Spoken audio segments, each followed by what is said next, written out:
Alright folks, today we're working on a Cub Cadet 1330, and it has an intermittent no start issue.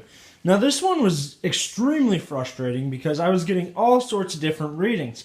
With my voltmeter, at times I was getting, power coming through the solenoid, and then at times I was getting power coming to the starter. And it wasn't making sense. If I jumped the starter to a battery, it'd turn the engine over, and the engine would start. So, after lots and lots of tinkering, I decided to check something.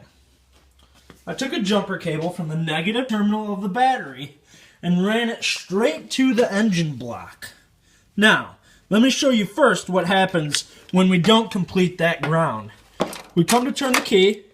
We're going to go ahead and turn the key now. All we get is a simple click. And, furthermore, a typical check you would want to do is take a screwdriver and jump the terminals of the solenoid. I'm jumping the terminals of the solenoid with the key in the run position, and I'm not getting anything.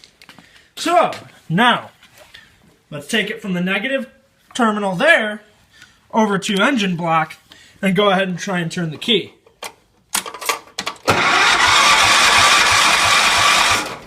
Give it some choke.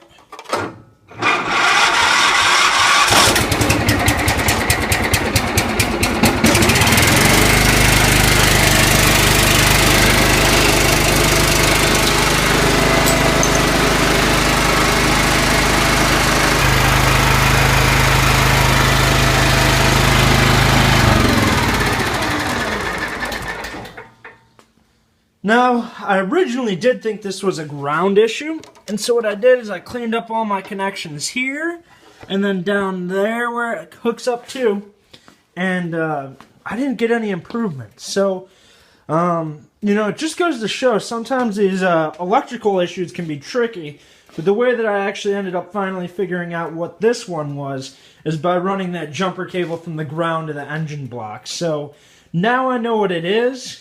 Now it's just chasing out why does this ground here, which has clean connections here into the body, not then transfer the ground well enough to this engine block, which is bolted to the same body. Now, what I'm going to do is simply run a ground strap from the body, a good ground on the body, up to the block. That's going to solve this problem right away. But that's sort of like not necessarily a band-aid, because it should fix the problem, at least for a good while, but it's definitely not coming down to the root cause.